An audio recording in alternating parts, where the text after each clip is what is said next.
Hello বন্ধুরা, আশা করি আপনারা সবাই ভালো আছেন। তো বন্ধুরা, আজকে আমি আপনাদেরকে দেখাবো বিকাশ থেকে ডিবিএস এর বিকাশ থেকে কিভাবে আসলে লোন পেতে হয়। এটা লোন এনাবেল আছে কিনা সেটা আপনাদের বিকাশ অ্যাকাউন্টে গিয়ে এই লোন নামে যে অপশনটা আছে দেখতে পাচ্ছেন বন্ধুরা, এই লোন নামে যে অপশনটা এটাতে চেক করলে আপনারা বুঝতে পারবেন যে আপনার অ্যাকাউন্টটি লোনের জন্য অ্যাভেলেবেল কিনা। দেখুন আমার এখানে ২,০০০ টাকার লোন অ্যাভেলেবেল দেখাচ্ছে। এখানে আমি সর্বনিম্ন ৫০০ টাকা এবং সর্বোচ্চ ২,০০০ টাকা লোন নিতে পারবো। দেখুন আমি এখানে ৩,০০০ টাকা কাল্পনিকভাবে একটু লিখে দিচ্ছি, ৩০,০০০ টাকা বা ৩,০০০ টাকায় লিখলাম। দেখুন আমার এটা কিন্তু লোন নেবে না, কারণ আমার মিনিমাম ক্যাটাগরি এবং ম্যাক্সিমাম ক্যাটাগরি বিকাশ কিন্তু এখানে উল্লেখ করে দিয়েছে। যাই হোক বন্ধুরা, আপনারাও এইভাবে লিখে দিবেন, যেটা লোন অ্যাভেলেবেল সেটাই দিবেন। দেওয়ার পর প্রসেসে ক্লিক করবেন। নিচে দেখতে পাচ্ছেন প্রসেস লেখা একটা আছে।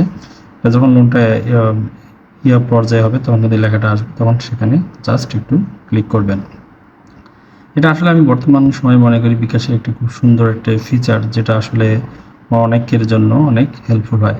তারপর দেখুন এখানে দেখাচ্ছে আপনার লোনটা আপনি কিভাবে শোধ করবেন, কয় কিস্তি। আমি এটা কিন্তু ৩ কিস্তিতে নিয়েছি, ৩,০০০ টাকা ২,০০০ টাকা। আমার ৬৮৮ প্লাস সামথিং কিন্তু কিস্তির পরিমাণ এসেছে। প্রতি মাসে ৩০ দিন পর পর আমার এই কিস্তিটা দিতে হবে এবং ৩ মাসের মধ্যে এটা শোধ করতে হবে এবং এটাতে আমার প্রায় ৭০-৮০ টাকার মতো ইন্টারেস্ট দেওয়া লাগবে। সবকিছু কিন্তু এখানে ডিটেলস দেওয়া আছে। আপনাদের অ্যাকাউন্টে যখন আপনারা লোন নেবেন সেই বিষয়গুলো চেক করবেন, আপনারা কিন্তু সুন্দর করে জিনিসগুলো পেয়ে যাবেন। আর লোনটা সাধারণত বিকাশের মাধ্যমে সিটি ব্যাংক লোনটা দিয়ে থাকে।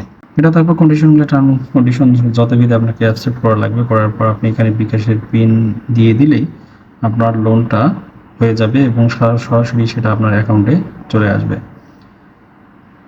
দেখুন আমি দেওয়ার পর পিন দিয়ে দিলাম, দেওয়ার পর জাস্ট ট্যাপ করে ধরতেছি। ট্যাপ করে ধরার সাথে সাথেই লোনটা কিন্তু আমার হয়ে গেল। দেখুন সাকসেসফুল দেখাচ্ছে, লোনটা কিন্তু আমার হয়ে গেছে।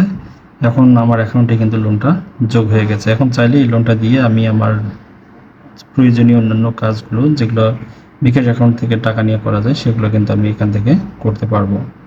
তো ঠিক আছে বন্ধুরা, আপনারা যদি কারো বিকাশের লোনের প্রয়োজন হয় অবশ্যই আপনার অ্যাকাউন্টে গিয়ে জিনিসটা দেখবেন যে অ্যাভেলেবেল আছে কিনা। যদি অ্যাভেলেবেল লোন অপশন অ্যাভেলেবেল থাকে তাহলে কিন্তু লোনটা আপনারা তুলতে পারবেন। এটা আমি মনে করি বিকাশের একটি খুব সুন্দর উদ্যোগ, খুব ভালো উদ্যোগ। যারা ক্ষুদ্র উদ্যোক্তা তাদের জন্য এটা অনেক হেল্পফুল হবে।